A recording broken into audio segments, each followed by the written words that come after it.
ఆంధ్రప్రదేశ్లోని కర్నూలు జిల్లాలో జరిగిన ఘోర బస్సు ప్రమాదం ఆ కుటుంబాల్లో తీరని విషాదం నింపింది. ఈ ఘటనలో నెల్లూరు జిల్లాలోని వింజమూరు మండలం గొల్లవారిపల్లెలోని ఒకే కుటుంబానికి చెందిన నలుగురు మరణించటం అందర్నీ కలిచివేసింది.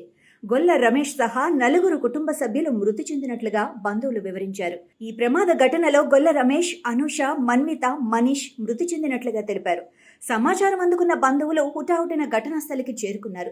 హైదరాబాద్ నుంచి బెంగళూరు వెళ్తున్న బస్సు ప్రమాదంపై తెలంగాణ రాష్ట్ర ప్రభుత్వం సహాయక చర్యలను ముమ్మరం చేసింది. వెంటనే అవసరమైన చర్యలను చేపట్టింది. ఈ మేరకు ముఖ్యమంత్రి రేవంత్ రెడ్డి ఆదేశాలతో బాధిత కుటుంబాలకు సహాయం అందించేందుకు హెల్ప్ లైన్ సెంటర్లను ఏర్పాటు చేసింది.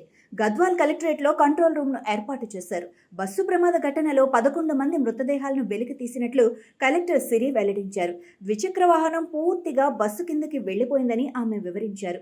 ఈ ప్రమాదానికి సంబంధించి ఏపీ ప్రభుత్వం పలు కంట్రోల్ రూములను ఏర్పాటు చేసినట్లుగా తెలిపారు. బస్సు ప్రయాణికుల్లో 39 మంది పెద్దలు, 2 పిల్లలు ఉన్నట్లుగా డీఐజీ కోయ ప్రవీణ్ వెల్లడించారు. సురక్షితంగా ఉన్న 19 మందిని గుర్తించామని ఆయన తెలిపారు. వారికి హాస్పిటల్లో చికిత్స అందిస్తున్నట్లు తెలిపారు. ప్రయాణికులు గాఢ నిద్రలో ఉండటంతో తేరుకునేలోపు బస్సు దగ్ధమైందని కోయ ప్రవీణ్ వివరించారు.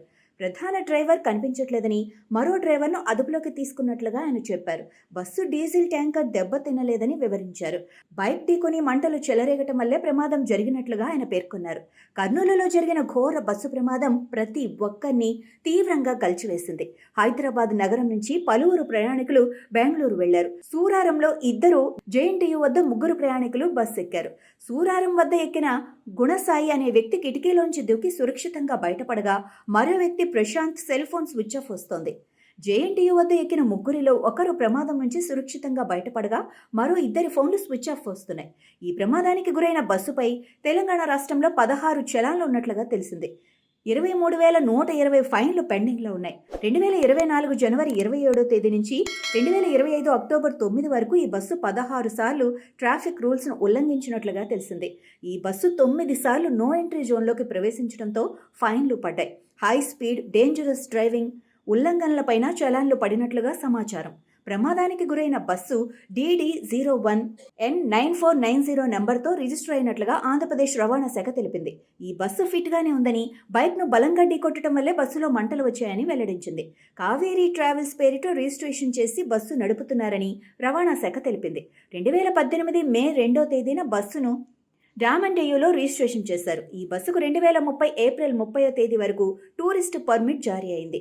కర్నూలులో ప్రమాదానికి గురైన బస్సు ఫిట్గానే ఉంది. 2027 మార్చి 31వ తేదీ వరకు ఫిట్నెస్ ఉంది. 2026 ఏప్రిల్ 20వ వరకు బస్సుకు బీమా, ఇన్సూరెన్స్ ఉంది. బైక్ను బలంగా ఢీకొట్టడం వల్లే బస్సులో మంటలు వ్యాపించాయి.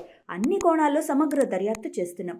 దర్యాప్తు నివేదిక మేరకు భవిష్యత్తులో ప్రమాదాల నివారణకు చర్యలు చేపడతామని రవాణా శాఖ పేర్కొంది.